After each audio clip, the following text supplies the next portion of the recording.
Detik-detik penangkapan pimpinan Ponpes KH dari persembunyiannya di plafon rumah. Pimpinan Pondok Pesantren Bani Ma'mun Cikande, Kabupaten Serang, Banten berinisial KH berhasil ditangkap polisi usai bersembunyi di plafon rumah. KH berhasil diamankan personel gabungan Polres Serang dan Polsek Cikande yang dipimpin langsung Kapolres Serang AKBP Condro Sangsongko setelah penggerudukan massa. Sebelumnya, Pondok Pesantren atau Padepokan Bani Ma'mun Kobak di Kampung Badak, Desa Gempar Udi, Kecamatan Cikande, Kabupaten Serang, Provinsi Banten itu telah porak-poranda diamuk massa pada Minggu, 1 Desember 2024.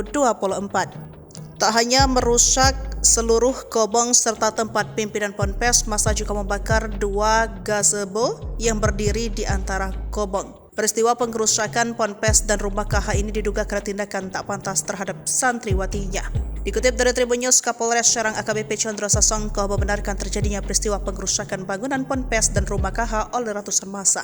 Kapolres juga membenarkan peristiwa penggerusakan dipicu dari dugaan pimpinan Ponpes berinisial KH telah melakukan tindakan asusila kepada santriwatinya.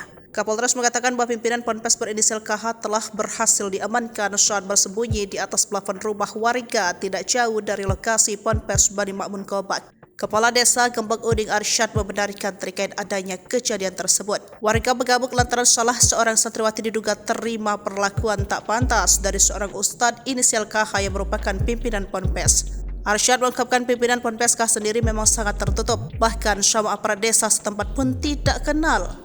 Sehingga sampai saat ini pun pihaknya tidak tahu nama dari Ponpes tersebut. Download Tribun X sekarang. Menghadirkan lokal menjadi Indonesia.